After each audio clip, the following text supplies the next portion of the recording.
Hello student, good morning সকলকে। ঘড়ির কাঁটায় বাজে সকাল 7টা 15 এবং তোমরা প্রত্যেকে জানো যে তোমাদের জন্য শুরু হয়ে গেছে ডেইলি কারেন্ট অ্যাফেয়ার্স এর কোশ্চেন। তোমাদের জন্য শুরু হয়ে গেছে কি? তোমাদের জন্য শুরু হয়ে গেছে ডেইলি কারেন্ট অ্যাফেয়ার্স এর কোশ্চেন এবং এই কোশ্চেনগুলি আপকামিং এসএসসি, রেলওয়ে ইত্যাদি পরীক্ষার জন্য মোস্ট মোস্ট মোস্ট ইম্পর্টেন্ট। ওকে, চলো এখন আমাদের কোশ্চেন আনসার শুরু করা হোক। প্রথম কোশ্চেন, সম্প্রতি স্বরাষ্ট্র মন্ত্রক পেহেলগাম সন্ত্রাসী হামলা তদন্তের জন্য কোন সংস্থার কাছে হস্তান্তর করেছে? অর্থাৎ আমাদের জানো, প্রত্যেকে জানো যে কদিন আগেই আমাদের কাশ্মীরে যে আমাদের পেহেলগাঁও আছে, সেই পেহেলগাঁওতে আমাদের একটা পাকিস্তানি যে জঙ্গি সম্প্রদায়, সেই পাকিস্তানি জঙ্গি সম্প্রদায় কি করেছে আমাদেরকে না আমাদের ইন্ডিয়ার উপরে আক্রমণ করেছে এবং তার জন্য ভারতীয় কোন সংস্থা আমাদের কি করেছে না চার্জ নিয়েছে? Option a central bureau of investigation অর্থাৎ সিবিআই, অপশন বি জাতীয় তদন্ত সংস্থা এনআইএ, এনফোর্সমেন্ট ডিরেক্টর বা ইডি, আর ইন্টেলিজেন্সি ব্যুরো মানে হচ্ছে আইবি। তাহলে কি উত্তর হবে প্রত্যেকে বলবে এই ক্ষেত্রে? তাহলে এই ক্ষেত্রে মনে রাখবে যে আমাদের সিবিআই নেয়নি, নিয়েছে কে এনআইএ বা আমাদের জাতীয় তদন্ত সংস্থা। আমাদের কে নিয়েছে এটা? আমাদের এটা নিয়েছে হচ্ছে এনআইএ নিয়েছে। কে নিয়েছে? এনআইএ বা আমাদের জাতীয় তদন্ত সংস্থা। ক্লিয়ার হয়েছে প্রত্যেকে? চলো এইবার এখান থেকে আমরা কি বলবো যে এনআইএ সম্বন্ধে তোমরা কে কি জানো না জানো আমাকে বলো। প্রথম কথা, এনআইএ এর পুরো কথা কি? National investigation agency. National investigation agency, ঠিক আছে। আচ্ছা, এই যে এনআইএ আছে এটা আমাদের ফর্মড কবে হয়েছে? আমাদের ফর্মড হয়েছে 2016 সালে। আমাদেরকে ফর্ম সরি ভুল বললাম, 2009 সালে আমাদেরকে ফর্মড হয়েছে। 16 বছর আগে এই জিনিসটা আমাদের কি হয়েছে? ফর্মড হয়েছে, ঠিক আছে এখান থেকে। আচ্ছা, এটার মধ্যে যে আমাদের যে গভর্নমেন্ট বডিটাকে এখান থেকে মিনিস্ট্রি অফ হোম অ্যাফেয়ার্স। তাহলে এটার দেখে কে না? দেখে হচ্ছে মিনিস্ট্রি। এটা দেখে ministry of home affairs. Ministry of home affairs এটা হচ্ছে দেখে হয়েছে। এবং এর যে হেডকোয়ার্টার আছে, এই হেডকোয়ার্টার কোথায় আছে? এর হেডকোয়ার্টার আছে আমাদের সিজিও কমপ্লেক্স আছে। CGO complex, COMPLEX, CGO complex আছে। কোথায় আছে না? নিউ দিল্লিতে আছে। সিজিও কমপ্লেক্স আছে কোথায় আছে না? নিউ দিল্লিতে আছে। ক্লিয়ার হয়েছে ব্যাপারটা? বুঝতে পেরেছো? চলো তাহলে এই ক্ষেত্রে একবার দেখে নাও যে ইংরাজ, আচ্ছা এটা কাটো। সম্প্রতি স্বরাষ্ট্র মন্ত্রক পাহালগাম সন্ত্রাসী হামলার তদন্ত ত্বরান্বিত করতে এবং দোষীদের চিহ্নিত করতে জাতীয় তদন্ত সংস্থা এনআইএ কে দায়িত্ব দিয়েছে। কাকে দায়িত্ব দিয়েছে? এনআইএ কে দায়িত্ব দিয়েছে। ক্লিয়ার? চলো 2, মেরিটাইম অমৃতকাল ডিভিশনের অধীনে 2047 সালে মধ্যে ভারতের জল পরিবহন কতটা বাড়ানোর লক্ষ্য নেওয়া হয়েছে? Option A 300+ million metric ton বা MMT, option B 400 million metric ton, 500 million plus metric ton, আর একটা হচ্ছে 600+ মিলিয়ন মেট্রিক টন। তাহলে এখান থেকে কি হবে আমার এখানে? তাহলে আমার এখানে উত্তর কি হবে? মনে রাখবে যে আমার উত্তর হবে হচ্ছে 500+ মিলিয়ন মেট্রিক টন। তার মানে আমার 2047 সালের মধ্যে ভারতের জল পরিবহন ক্ষমতাটা বাড়ার ফলে আমাদের কত হবে না? বাড়ার ফলে আমাদের যেটা হবে সেটা হচ্ছে 500+ মিলিয়ন মেট্রিক টন হবে। 500+ মিলিয়ন মেট্রিক টন হবে। ক্লিয়ার? তাহলে এখানে দেখো যে মেরিটাইম অমৃতকাল ডিভিশন এর অধীনে, কার অধীনে না? আমাদের মেরিকাল অমৃতকাল ভিশনের অধীনে ভারত 2047 সালের মধ্যে জল পরিবহনকে 500 মিলিয়ন মেট্রিক টন বা এমএমটি লক্ষ্য করার নির্দেশে সিদ্ধান্ত লক্ষ্যকরণ করেছে। ওকে, অপশন নম্বর সি বা 3। সম্প্রতি কোন দেশ 10G ব্রডব্যান্ড পরিষেবা চালু করেছে? দেখো আমাদের ভারতবর্ষে এখন নতুন নতুন ফোন চলছে, সবাই 5G বলছে। এর আগে যেগুলো ফোন ছিল সেগুলো 4G। এখন যারা নতুন কিনছে তারা দেখবে সবাই 5G কিনছে। ঠিক আছে, তাহলে সম্প্রতি কোন দেশ 10G ব্রডব্যান্ড নেটওয়ার্ক চালু করেছে? Option A Bharat, option B USA, option C চীন, অপশন ডি হচ্ছে জাপান। তাহলে কি উত্তর হবে এক্ষেত্রে?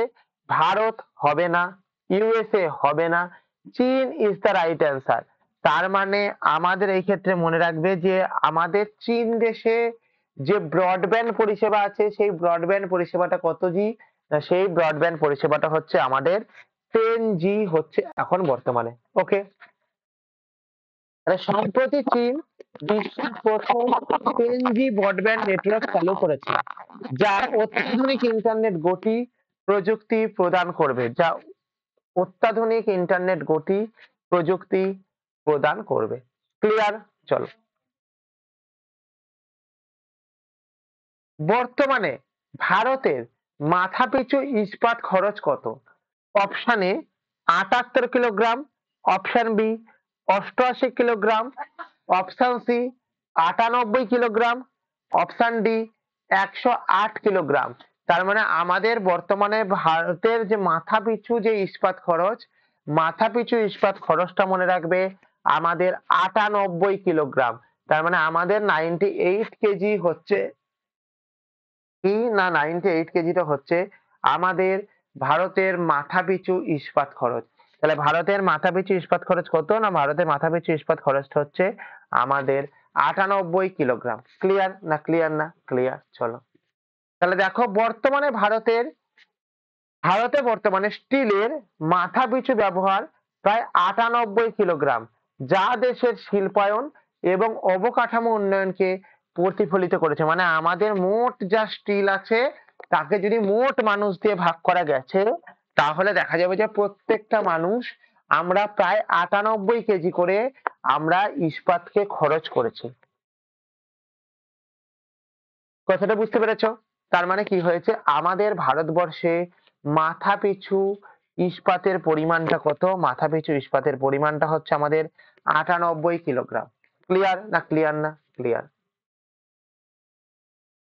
সম্প্রতি কোন দেশ ম্যাগনেসিয়াম হাইড্রক্সাইড ব্যবহার করে একটি পরিষ্কার শক্তি একটি হাইড্রোজেন বোমা পরীক্ষা করেছে? তাহলে এখান থেকে কি হয়েছে, সম্প্রতি ম্যাগনেসিয়াম হাইড্রক্সাইড ব্যবহার করে একটি পরিষ্কার হাইড্রোজেন শক্তি বোমা পরীক্ষা করেছে। Option A Russia, option B USA, option C চীন, অপশন ডি ফ্রান্স। তাহলে এই ক্ষেত্রে কি উত্তর মনে রাখবে? এই ক্ষেত্রে উত্তর মনে রাখবে যে আমাদের অপশন এ রাশিয়া না, অপশন বি ইউএসএ না, অপশন সি চীন আমাদের রাইট অ্যান্সার। তাহলে সম্প্রতি চীন আমাদের ম্যাগনেসিয়াম হাইড্রক্সাইড ব্যবহার করে হাইড্রোজেন বোমার পরীক্ষা করেছে। তাহলে কি বোমার পরীক্ষা করেছে? না হাইড্রোজেন বোমার পরীক্ষা করেছে। কিসের সাহায্যে? না ম্যাগনেসিয়াম হাইড্রক্সাইড ব্যবহার করে। তাহলে চীন সম্প্রতি পরিষ্কার শক্তি উৎপাদনের জন্য ম্যাগনেসিয়াম হাইড্রোজেন, এটা হাইড্রোজেন হবে না, এটা কথাটা ম্যাগনেসিয়াম হাইড্রক্সাইড ব্যবহার করেছে, হাইড্রক্সাইড ব্যবহার করেছে। তাহলে ইন জেনারেলি কি শিখলাম? না ইন জেনারেলি শিখলাম হচ্ছে আমাদের এইটুকুনি হচ্ছে শিখলাম। ক্লিয়ার হয়েছে? চলো, এবার কি বলেছে, না এবার বলেছে যে তোমাদের যদি ক্লাস শুরু হবার আগে তোমরা ক্লাসের লিংক পেতে চাও তাহলে তোমরা কি করবে, তাহলে তোমরা আমাদের যে টেলিগ্রাম চ্যানেল আছে সেই টেলিগ্রাম চ্যানেলে জয়েন হয়ে যাবে। তাতে কি হবে, ক্লাস শুরু হবার আগেই তোমাদের কাছে লিংক পৌঁছে যাবে এবং প্রত্যেকটা কোশ্চেনের সঙ্গে তোমরা দেখছো যে প্রচুর পরিমাণে অ্যাডিশনাল ডেটাকে ইনক্লুডেড করা হচ্ছে। যখনই তোমরা এই অ্যাডিশনাল ডেটাগুলিকে একটা পিডিএফ বা নোটের আকারে পেতে চাইবে সেই ক্ষেত্রে তোমরা এখানে আমাদের পিডিএফ এর লিংকে জয়েন হয়ে যাবে বা আমাদের টেলিগ্রাম লিংকে জয়েন হয়ে যাবে, যেখানে আফটার ক্লাস তোমরা প্রত্যেকটা পিডিএফ পেয়ে যাবে। তাহলে এই যে টেলিগ্রাম চ্যানেল, এই টেলিগ্রাম চ্যানেলের নামটা কি? History insight. তো এইখানটা করে একবার লক্ষ্য রাখো, কি লক্ষ্য রাখবে, যে hour Telegram channel, hour Telegram link, যে টেলিগ্রাম লিংক আছে সেই টেলিগ্রাম লিংকের নামটা কি? History insight. HISTORY history, INSIGHT history insight. এটা হচ্ছে আমাদের টেলিগ্রামের লিঙ্ক। ওকে, এবার কি বলেছে এটা, ফর এনি হেল্প, তোমাদের যদি কোনো হেল্পের প্রয়োজন হয় তবে তোমরা 9476429107 এই নাম্বারে কল করতে পারো। ওকে, কল করার সময় কখন না, কল করার সময় হচ্ছে সকাল 10টা থেকে বিকাল 5টা পর্যন্ত, এবং 9476429107 এই নাম্বারে তোমরা হোয়াটসঅ্যাপ করতে পারো এনি টাইম। এই নাম্বারে তোমরা হোয়াটসঅ্যাপ করতে পারো কখন, এই নাম্বারে তোমরা হোয়াটসঅ্যাপ করতে পারো এনি টাইম। ওকে, তোমরা যারা যারা ক্লাসটিকে দেখছো তারা সবাই এই নাম্বারে একবার হাই বলে মেসেজ করো, তাহলে তোমাদের কাছে টেলিগ্রামে যুক্ত হবার লিঙ্ক এবং হোয়াটসঅ্যাপে যুক্ত হবার লিঙ্ক দুটোই পৌঁছে যাবে। তাহলে কি বললাম তোমাদেরকে এখানে, তোমাদেরকে এখানে বললাম যে তোমরা এখানে একবার টেলিগ্রামে যুক্ত হওয়ার লিঙ্ক এবং হোয়াটসঅ্যাপে যুক্ত হওয়ার লিঙ্ক দুটোই তোমাদের এখানে পৌঁছে যাবে। ওকে, তাহলে এখানে দেখো হিস্ট্রি ইনসাইট, তোমাদের কোনো কিছু কন্ট্যাক্টের জন্য এই নাম্বারটা দেওয়া থাকলো। নাম্বারটা কত আমাদের, 9476429107 এই নাম্বার। ওকে, এখন প্রশ্নটা হচ্ছে কি, যে প্রতিদিন সকাল 7:15 আমাদের ডেলি কারেন্ট অ্যাফেয়ার্স এর ক্লাস হয়। প্রতিদিন সকাল 7:15 আমাদের ডেলি ইম্পর্টেন্ট দিয়ে আমাদের ক্লাস হয়, এবং আমাদের যে ইম্পর্টেন্স দিয়ে ক্লাস হচ্ছে এগুলি তোমাদের কি না, এগুলি তোমাদের এসএসসি এবং রেলওয়ে পরীক্ষার জন্য মোস্ট মোস্ট মোস্ট ইম্পর্টেন্ট। এগুলি তোমাদের এসএসসি এবং রেলওয়ের জন্য মোস্ট মোস্ট মোস্ট ইম্পর্টেন্ট। ওকে, গেল। এবার কি হয়েছে আমাদের না, আমাদের যদি এই জিনিসটা হয়ে থাকে তবে এই ক্ষেত্রে একটা কথাকে মনে রাখবে।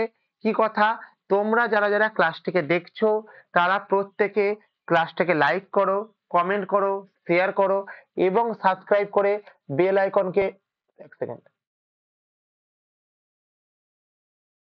কি হলো, ওয়েট করো একটু, লাইক করো, কমেন্ট করো, শেয়ার করো এবং সাবস্ক্রাইব করে তোমরা বেল আইকনকে প্রেস করে রাখো, যাতে করে পরবর্তী ভিডিও আসার সঙ্গে সঙ্গে সবার আগে সর্বপ্রথম তোমার কাছে নোটিফিকেশন পৌঁছে যায়। ওকে, আচ্ছা, নেক্সট কোশ্চেন, কোন মার্কিন কোম্পানিতে ভারতের পারমাণবিক রিঅ্যাক্টর নির্মাণের অনুমোদন দেওয়া হয়েছে? Option A General Electric, option B Holtec International, option C Westinghouse, option D Nuclear Power Corporation of India অর্থাৎ NPCIL। তাহলে এই ক্ষেত্রে মনে রাখবে যে জেনারেল ইলেকট্রিক না, হোলটেক ইন্টারন্যাশনাল।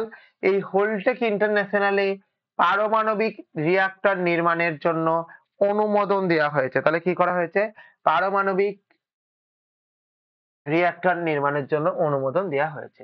হয়েছে, তাহলে দেখো হোলটেক ইন্টারন্যাশনালকে পারমাণবিক রিঅ্যাক্টর নির্মাণের জন্য অনুমোদন দেওয়া হয়েছে, যা ভারত ও যুক্তরাষ্ট্রের পারমাণবিক সহযোগিতাকে সহযোগিতাকে সাহায্য করবে। তাহলে কে করেছে না আমাদের এখানে, না আমাদের এক্ষেত্রে মনে রাখবে কে, হোলটেক ইন্টারন্যাশনাল। তাহলে আমাদের এই হোলটেক ইন্টারন্যাশনালটা কি জিনিস, না হোলটেক ইন্টারন্যাশনাল যে জিনিসটা আছে সেই জিনিসটাকে আমরা কি বলবো, না এটা হচ্ছে আমাদের ভারত এবং মার্কিন যুক্তরাষ্ট্রের মধ্যে নিউক্লিয়ার রিঅ্যাক্টর করা হয়েছে, নিউক্লিয়ার রিঅ্যাক্টর করা হয়েছে। ঠিক আছে এখান থেকে। আচ্ছা, এবারে হোলটেক ইন্টারন্যাশনাল সম্বন্ধে তোমাদেরকে কতগুলো কথা বলে রাখি যেগুলি তোমাদের কাজে লাগবে। ঠিক আছে, ফার্স্ট কথা, এই যে হোলটেক ইন্টারন্যাশনাল আছে এই জিনিসটা আমাদের ফাউন্ডেড কবে হয়েছিল, এই জিনিসটা ফাউন্ডেড হয়েছিল 1986 সালে হয়েছিল। এবং কি হয়েছে আমাদের এখান থেকে, যে এর স্যার ফাউন্ডার কে আছেন, এর ফাউন্ডার কে আছেন, এর ফাউন্ডার আছে ডক্টর ক্রিস সিং। কে আছেন, doctor Chris, KRIS, Chris Singh, SINGH, Chris Singh হচ্ছেন ফাউন্ডার আছেন। এবং কথাটি হয়েছে এর আমাদের এখান থেকে হেডকোয়ার্টার কোথায়, এর হেডকোয়ার্টারটা মনে রাখবে Jupiter, Florida. JUPITR, Jupiter Florida, FLORIDA, Jupiter Florida, এটা হচ্ছে কি আমাদের, এটা হচ্ছে আমাদের হেডকোয়ার্টার আছে। ক্লিয়ার? চলো, কবে স্মার্ট সিটিজ মিশনের সময়সীমা শেষ হয়েছে? তাহলে আমাদের স্মার্ট সিটিজ মিশনের সময়সীমা শেষ হয়েছে কবে হয়েছে? 31শে মার্চ 2025, 31শে ডিসেম্বর 2024, 31শে জানুয়ারি 2025, 31শে মার্চ 2025। তাহলে এই ক্ষেত্রে মনে রাখবে যে আমাদের সময়সীমা কিসের, না স্মার্ট সিটিজ মিশনের সময়সীমা শেষ হয়েছে কবে, না 31শে মার্চ 2025-এ। কবে শেষ হয়েছে? না 31শে মার্চ আমাদের 2025-এ এটি শেষ হয়েছে। তাহলে দেখো 31শে মার্চ 2025 তারিখে স্মার্ট সিটিজ মিশনের সময়সীমা শেষ হয়েছে, যার আওতায় ৭,৪৯১টি প্রকল্প সম্পন্ন হয়েছে। যার আওতায় কতগুলি প্রকল্প সম্পন্ন হয়েছে? যার আওতায় ৭,৪৯১টি প্রকল্প সম্পন্ন হয়েছে। কোন দেশ ক্রিপ্টো অ্যাসেটকে আর্থিক পণ্য হিসাবে শ্রেণীবদ্ধ করার সিদ্ধান্ত নিয়েছে? দেখো ক্রিপ্টোকারেন্সি যেটা আছে এটা কিন্তু আমাদের ভারতবর্ষ এখন অবধি কিন্তু আর্থিক পণ্য হিসাবে নেয়নি, ঠিক আছে? আর্থিক পণ্য হিসাবে নেয়নি, কিন্তু কোন দেশ নিয়েছে? Option A Japan, option B দক্ষিণ Korea, option C France, option D হচ্ছে জার্মানি। তাহলে এই ক্ষেত্রে কি মনে রাখবে যে আমাদের ক্রিপ্টো অ্যাসেটকে আর্থিক পণ্য হিসেবে শ্রেণীবদ্ধ করার পরিকল্পনা নিয়েছেন কে? না জাপান হচ্ছে আমাদের ক্রিপ্টো অ্যাসেটকে আর্থিক পণ্য হিসাবে শ্রেণীবদ্ধ করার পরিকল্পনা করেছে। তাহলে অপশনে দেখো জাপান ক্রিপ্টো অ্যাসেটকে আর্থিক পণ্য হিসাবে শ্রেণীবদ্ধ করার পরিকল্পনা করেছে, যা 2026 সালের মধ্যে বাস্তবায়িত হতে পারে। তার মানে জাপান কি একটা পরিকল্পনা করছে জাস্ট, এই পরিকল্পনাটা এখনো কমপ্লিট হয়নি, এখন অবধি কিছু হয়নি, ঠিক আছে? তো এই ক্ষেত্রে যেটা মনে রাখবে যে এটা 2026 সালের মধ্যে আমাদের যেটা কি বলবো বাস্তবায়িত হওয়ার চান্সেস আছে।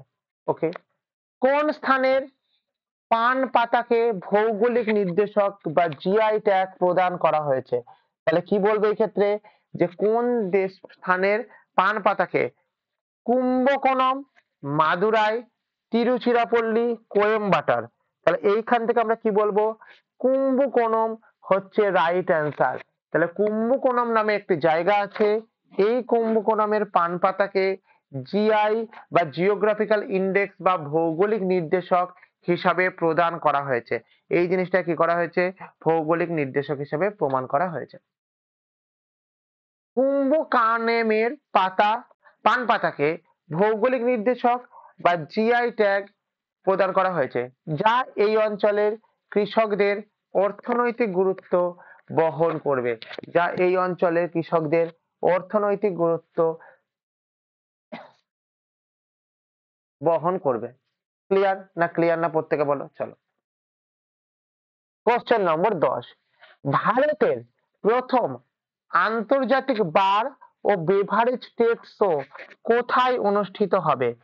Option A Mumbai, option B Gurgaon, option C Bengaluru, option D Delhi.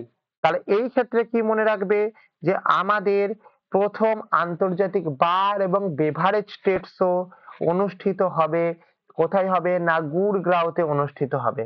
কোথায় অনুষ্ঠিত হবে? গুরগাঁওতে অনুষ্ঠিত হবে। এবং কবে হবে? না 26-27 এপ্রিল, 26-27 এপ্রিলে আমাদের এই অনুষ্ঠানটি অনুষ্ঠিত হবে। তাহলে এই ক্ষেত্রে কি বলেছে? গুরগাঁও 26 ও 27 এপ্রিল তারিখে IBS 2025 অনুষ্ঠিত হবে, যা প্রথম আন্তর্জাতিক বার ও বেভারেজ ট্রেড শো, যা প্রথম আন্তর্জাতিক বার ও বেভারেজ ট্রেড শো। কথাটি বুঝতে পেরেছো কি পারোনি বলো আমাকে? চলো, তাহলে দেখতেই পাচ্ছ তোমরা যে তোমরা যারা যারা ক্লাসটিকে দেখছো সেই ক্লাসটিতে কি হচ্ছে না আমাদের যদি ক্লাস শুরু হবার আগে ক্লাসের লিংক পেতে চাও তাহলে তোমরা আমাদের এই টেলিগ্রাম চ্যানেলে জয়েন হয়ে যাও, এবং এই ক্লাসের মধ্যে যে অ্যাডিশনাল ডেটাগুলি দেওয়া হচ্ছে এই অ্যাডিশনাল ডেটাগুলিকে তোমরা পিডিএফ নোট আকারে পাবে কোথায়, না আমাদের টেলিগ্রাম চ্যানেলে পাবে। এই টেলিগ্রাম চ্যানেলের আমাদের ক্লাস শেষ হওয়ার সঙ্গে সঙ্গে তোমরা এই জিনিসটা পেয়ে যাবে। ওকে, তাহলে দেখো এক্ষেত্রে আমাদের যে টেলিগ্রাম চ্যানেল আছে, আমাদের যে টেলিগ্রাম চ্যানেল আছে, টেলিগ্রাম চ্যানেলের লিঙ্কটা কি, না history insight, HISTORY, history insight, INSIGHT, history insight হচ্ছে আছে আমাদের। এবং তোমাদের কোনো হেল্পের জন্য তোমরা 9476429107 এই নাম্বারে কল করতে পারো সকাল 10টা থেকে বিকাল 5টা পর্যন্ত, এবং 9476429107 এই নাম্বারে হোয়াটসঅ্যাপ করতে পারো এনি টাইম, এই নাম্বারে হোয়াটসঅ্যাপ করতে পারো এনি টাইম। ওকে, প্রত্যেকে যারা যারা ক্লাসটিকে দেখছো তারা সবাই এই নাম্বারে একবার হাই বলে মেসেজ করো। তাতে করে কি হবে, সর্বপ্রথম সবার আগে তোমার কাছে নোটিফিকেশন পৌঁছে যাবে। কিসের নোটিফিকেশন, না নোটিফিকেশন কিছু না, তোমাদের কাছে যেটা পৌঁছাবে সেটা হচ্ছে কি হোয়াটসঅ্যাপে যুক্ত হওয়ার লিঙ্ক এবং টেলিগ্রামে যুক্ত হওয়ার লিঙ্ক তোমাদের কাছে পৌঁছে যাবে। তোমরা প্রত্যেকে জানো প্রতিদিন সকাল 7টা 15 সময়তে তোমাদের ডেলি বেসিস কারেন্ট অ্যাফেয়ার্স এর ক্লাস হয়। ওকে, তোমাদের ডেলি বেসিস কারেন্ট অ্যাফেয়ার্স এর ক্লাস। ওকে, চলো কবে একটুখানি চেঞ্জ করে নাও, আন্তর্জাতিক শ্রম দিবস পালিত করা হয়। তাহলে কবে পালিত হয় আন্তর্জাতিক শ্রম দিবস, সেটা একটু বুঝতেই পারছো, লেখাটা একটু ঘুরে গেছে। না এই আন্তর্জাতিক শ্রম দিবস পালিত হয় কথাটা লেখো, পালিত হয় কথাটা লেখো। 1 মে, 5 মে, 15 মে, না 20 মে? তাহলে এই ক্ষেত্রে উত্তর দেবে কি, উত্তর দেবে হচ্ছে 1 মে ইজ দ্য রাইট অ্যান্সার। তাহলে আমাদের ক্ষেত্রে কবে আন্তর্জাতিক শ্রম দিবস পালিত করা হয় বা পালিত হয়, সেটা হচ্ছে আমাদের আন্তর্জাতিক শ্রম দিবস পালিত হয় হচ্ছে কবে, 1 মে তে। প্রতি বছর 1 মে তারিখে আন্তর্জাতিক শ্রম দিবস বা ইন্টারন্যাশনাল লেবার ডে পালন করা হয়, যা শ্রমিকদের অধিকার এবং অবদানকে সম্মান জানাতে বিশ্বব্যাপী উদযাপন করা হয়েছে। অর্থাৎ একটা শ্রমিকের কি কি অধিকার প্রাপ্য আর কি অধিকার প্রাপ্য নয় ইত্যাদি জানানোর জন্য আমাদের কি হয়েছে, অবদান জানাতে বিশ্বব্যাপী উদযাপিত করা হয়েছে। ওকে, ওয়েবেস 2025 শীর্ষ সম্মেলন কোথায় অনুষ্ঠিত হচ্ছে? ওয়েবেস 2025 শীর্ষ সম্মেলন কোথায় অনুষ্ঠিত হচ্ছে? অপশন এ মুম্বাইয়ে, অপশন বি দিল্লিতে, অপশন সি কলকাতাতে, অপশন ডি চেন্নাইতে। তাহলে এই ক্ষেত্রে মনে রাখবে যে আমাদের ওয়েভেস 2025 অনুষ্ঠিত হচ্ছে কোথায়, না আমাদের এক্ষেত্রে মনে রাখবে আমাদের ওয়েভেস 2025 আমাদের অনুষ্ঠিত হচ্ছে কোথায়, না আমাদের ওয়েভেস 2025 অনুষ্ঠিত হচ্ছে কোথায় বলো, না মুম্বাইতে হচ্ছে আমাদের ওয়েভেস 2025 অনুষ্ঠিত হচ্ছে। Clear, clear. চলো এবার কি হয়েছে, ভারত মুম্বাইয়ের প্রথম বা 1 মে থেকে 4 মে অবধি, কবে থেকে কবে অবধি, 1 মে থেকে 4 মে অবধি ওয়েভেস 2025 শীর্ষ সম্মেলনটি অনুষ্ঠিত হচ্ছে, যা মিডিয়া ও বিনোদন খাতের উন্নয়ন নিয়ে আলোচনা করবে, যা মিডিয়া এবং বিনোদন খাতের উন্নয়ন নিয়ে আলোচনা করবে। ক্লিয়ার, কথাটি বুঝতে পেরেছো?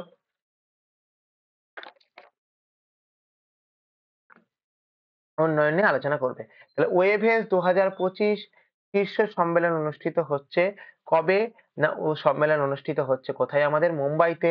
কবে থেকে কবে অবধি, না হচ্ছে আমাদের 1 মে টু 4 মে, 1 মে তে অনুষ্ঠিত হচ্ছে কোথায়, না মিডিয়া এবং বিনোদনের ক্ষেত্রে।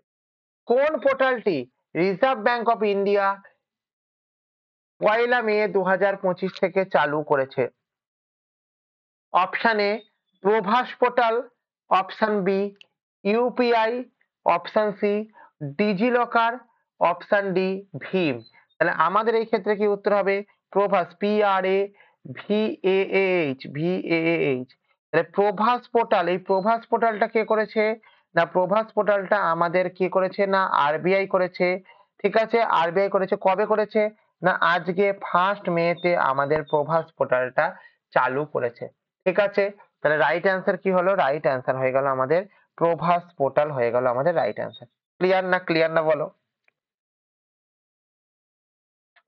তাহলে দেখো রিজার্ভ ব্যাংক অফ ইন্ডিয়া 1 মে 2025 থেকে প্রভাস পোর্টাল চালু করেছে, যা আর্থিক প্রতিষ্ঠানগুলির জন্য ডিজিটাল যোগাযোগ সহজ করবে।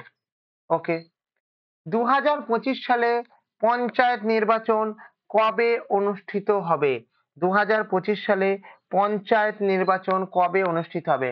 2 থেকে 7ই মে, 1 থেকে 6ই মে, 3 থেকে 8ই মে এবং 4 থেকে 9ই মে। তাহলে মনে রাখবে 2025 সালে পঞ্চায়েত নির্বাচন হবে হচ্ছে আমাদের 2 থেকে 7ই মে ইজ দ্য রাইট অ্যান্সার। তাহলে 2025 সালে কোন পঞ্চায়েত নির্বাচন? অসম পঞ্চায়েত, আমাদের পশ্চিমবঙ্গ পঞ্চায়েত না কিন্তু, অসম পঞ্চায়েত নির্বাচন অনুষ্ঠিত হবে 2 থেকে 7ই মে। এই ক্ষেত্রে মনে রাখবে এখানে যেখানে আমাদের কি হবে, কতগুলি পদের জন্য ভোট হবে? 26784, অর্থাৎ আমাদের এখান থেকে বলবো কি আমাদের 26,784টি ভোটের জন্য আমাদের এই ক্ষেত্রে নির্বাচন হবে। তাহলে এখানে দেখে নাও 2025 সালে অসম পঞ্চায়েত নির্বাচন 2রা মে থেকে 7ই মে অবধি অনুষ্ঠিত হবে, যেখানে 26,784টি পদের ভোট গ্রহণ করা হবে। ওকে, বুঝতে পেরেছো? চলো, মহারাষ্ট্রের সরকার কোন উদ্দেশ্যে মাফি আবেদনের জন্য একটি পৃথক সেল গঠন করেছে? কি আবেদনের জন্য? না, মাফি আবেদনের জন্য। মৃত্যুদণ্ডপ্রাপ্ত ব্যক্তি মাফি আবেদনের জন্য দ্রুত নিষ্পত্তি, দুর্নীতি মামলার নিষ্পত্তি, নারী নির্যাতন মামলার নিষ্পত্তি এবং শিশু নির্যাতন মামলার নিষ্পত্তি। তাহলে মনে রাখবে মহারাষ্ট্র সরকার মাফি আবেদনের জন্য, মৃত্যুদণ্ডদের যে মাফি আবেদন আছে তার জন্য দুটো নিষ্পত্তির একটি সেল গঠন করেছে। তাহলে মহারাষ্ট্র সরকার মৃত্যুদণ্ডদের মাফি আবেদনের জন্য দ্রুত নিষ্পত্তির জন্য একটি পৃথক সেল গঠন করেছে, যা সুপ্রিম কোর্টের 2026 সালের নির্দেশনার অংশ, যা সুপ্রিম কোর্টের 2026 সালের নির্দেশনার অংশ। ওকে, তাহলে তোমরা প্রত্যেকে জানছো কি, প্রত্যেকে আমাদের কারেন্ট অ্যাফেয়ার্স এর ক্লাস শেষ হলো। প্রত্যেকে যারা ক্লাসটি করলে থ্যাংক ইউ। এখানে আমাদের টেলিগ্রাম চ্যানেলের লিংক আছে, দেখে নাও প্রত্যেকে। থ্যাংক ইউ প্রত্যেককে, থ্যাংক ইউ। প্রত্যেক দিন সকাল 7:15 তোমরা ইউটিউবে চলে আসবে, যাতে করে তোমাদের প্রত্যেক দিনকার daily current affairs daily ready হয়ে যায়। ওকে, চলো।